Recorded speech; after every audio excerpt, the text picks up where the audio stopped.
What is going on, YouTube? It's your boy Matt the Scat. And wait, hold on. Hey! And today I'm bringing you guys my NFC and AFC championship prediction. Now, I was going to make this two separate videos, one for each conference, but I'm running out of time and I know I'm not going to be able to upload any videos tomorrow because I will be busy and I have a job. Feel free to tell me how right or wrong I am tomorrow afternoon after both games are finished, and make sure you guys check the description to see the most important parts of the video. But let's jump straight into it. Now let's just start with the NFC. This is the most anticipated game of the weekend. We have Aaron Rodgers and the Green Bay Packers versus Tom Brady and the Buccaneers. This is exactly what I've been waiting for. This is exactly, I don't mean to sound like Cat Williams, but this is exactly what I'm over here rubbing my hands together, man. I know you probably can hear it because they dry right now. Getting the GOAT versus one of the greatest throwers of the football that we have ever seen, and Aaron Rodgers. Now, I am picking the Buccaneers to win this game. No, God! Closer than that Week 8 game where Aaron Rodgers threw 2 interceptions and 1 pick six against the Buccaneers. I believe that was Week 8, if I'm not mistaken. Week 8 or Week 9. I think it was Week 8. But I just trust Tom Brady against the Packers defense more than I trust Aaron Rodgers in a situation like this, meaning the NFC Championship, against the Buccaneers defense. Now, Aaron Rodgers, to me, in my opinion, is overrated in terms of postseason success. The only run he ever made was when he beat the Bears with no Jay Cutler. Now, granted, that Bears defense was really great. It was led by Brian Urlacher, so credit to Aaron Rodgers for beating that defense. But he's never won an NFC Championship game besides that one, right? So, a person who has 6 Super Bowls versus a quarterback whose only Super Bowl run was when he beat a Bears team with no Jay Cutler. That's just me. That's how I'm looking at it. But like I said, I think it's going to be a close game. I'm going to say this is going to be 27-24. Tom Brady will pull it out. I believe Tom Brady is just more clutch in these type of games and situations. And I'm shocked that so many people are actually choosing the Packers in this game. I am honestly shocked. I think it was like 65 or like 70% of the fans said that the Packers were going to win. And most of them were saying, oh, the weather. First of all, it's going to be around 30 degrees. It's not like it's going to be the Ice Bowl back in the day where it was -11 or like 2 degrees. It's going to be fairly decent considering that it's Lambeau Field. It's going to be relatively nice weather because it's been much colder in previous years. So I'm not worried about that. Tom Brady has played in New England for 20 years, so he's used to cold weather. I'm not worried about that. But where I think the Packers do have an advantage is the Packers secondary. Now, I don't think this advantage is going to be great enough for them to win because I think the Buccaneers have a better, and maybe they have a better running game too, barely. But the Buccaneers, I believe, have a more explosive offense. They clearly have a way better D-line. Their offensive line is playing at a better level than the Packers, especially since the Packers' best lineman, left tackle, David Bakhtiari, I hope I said that right, he is out with a knee injury. Now, Antonio Brown is also out, but Scotty Miller, for those who don't know, Scotty Miller, before Antonio Brown even got to the Buccaneers, was one of Tom Brady's favorite targets, and he was, in fact, Tom Brady's favorite deep threat. Okay, so Scotty Miller will make up plenty enough for Antonio Brown. Now, I'm not saying he is Antonio Brown, especially since Antonio Brown has got his feet underneath him. He's got his legs underneath him now since he's been back for the last few weeks. He's in game shape now. I'm not saying he's going to be as good as Antonio Brown, but Scotty Miller, if you've been watching the Buccaneers, can make plenty enough plays where I feel that he would be a threat, where Mike Evans, Rob Gronkowski, and Chris Godwin can make enough plays.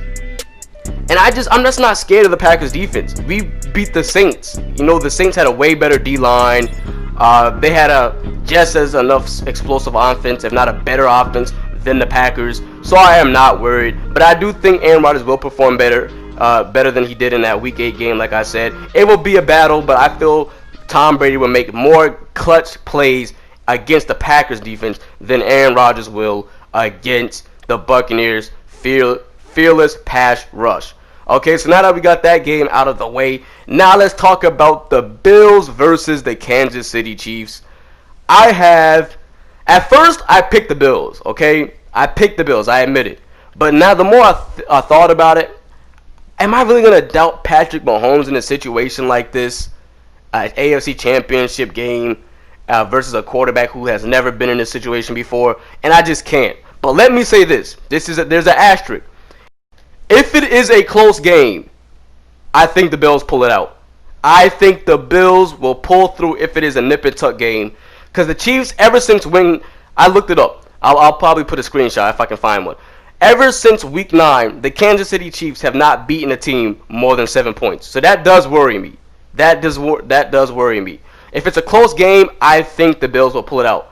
But if the Chiefs win, which I'm predicting, I'm choosing the Chiefs, I think they'll win by 15 points. I think Josh Allen will be overwhelmed by this situation. He'll be overwhelmed by facing off against Patrick Mahomes, and I think he'll lose. So I'm choosing the Chiefs. If it's a close game, I'm picking the Bills. If the Chiefs maintain the lead, obviously I think they're gonna win the game. Now Josh Allen, the way I can see the Bills winning this, because I do see it as possible for the Bills to win. Some people don't even think the Bills have a chance. I think the Bills can win it just on how great their defense is. They got a great secondary, a nice D line. They're great against. I think they were top 3 against the pass. They may have been number 1, but I know they were definitely in the top 3, top 5 against the pass. They're not great at stopping the run, but they did a great job against the Ravens. And they were number 1 in rushing. And it's not like the Chiefs are a great running team. You know, everything starts with Patrick Mahomes and Tyreek Hill and Travis Kelce.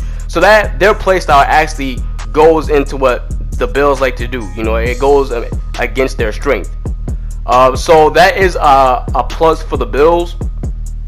But if the Bills want to win this game, they're going to have to, when they get in the red zone, they're going to have to score touchdowns. Not field goals. If you settle for field goals, you're going to lose to Patrick Mahomes. So, number 1, the Bills are going to have to definitely put up 7 points when they get in the end zone. Number 2, they're going to have to run the ball very, very well. They're going to have to keep, because not only does that help their offense, obviously, but it keeps Patrick Mahomes off the field, okay? It doesn't let him get in a rhythm as fast, which is great. So not only does the run help the Bills offense, but it keeps Patrick Mahomes off the field. And I do think they're capable of running the football very efficiently, because they have in other games. Now, Stephon Diggs and Josh, if the Bills are going to win, obviously he's going to start with Josh Allen. Josh Allen is going to have to be on his A game, and Stephon Diggs is going to have to be Stephon Diggs. I think Stephon Diggs will be decent. I do not see him catching over 100 yards though. I don't. But I think he will have a solid game. I see him getting 94 yards maybe. Probably about 7-8 receptions. I think the Chiefs will do a relatively decent job at containing him. Because obviously he's a number 1 threat. Now Cole Beasley will be a huge factor in this game. Because the Chiefs are going to be paying so much attention to Stephon Diggs that Cole Beasley can just go off. So the Chiefs do have to worry about that. The Chiefs defense has been playing better against teams lately. The defense has improved tremendously over the course of the season. So if you're a Chiefs fan, you are very happy about that. But it's going to be, I think it's going to be a relatively close game. I'm going to say the Chiefs win by +10. But it's going to be a good game. Both of these games are going to be very good, especially that Packers game. I cannot wait. That's going to be the game to watch. That's going to be a nip and tuck game, I believe. But like I said, I just have Tom Brady pulling it out. But thank you guys so much. Those are my predictions. So I do have the Buccaneers facing the Chiefs in the Super Bowl. Buccaneers, Chiefs. And I will make a Super Bowl prediction on that game when the time has come for that. But thank you guys for all the support. And I'm probably going to drop a Madden video. Maybe not tomorrow, probably Monday. I'll try and drop a Madden football video Monday. Thank you guys for all the support, and I'll see you in the next video. I'm out. Peace.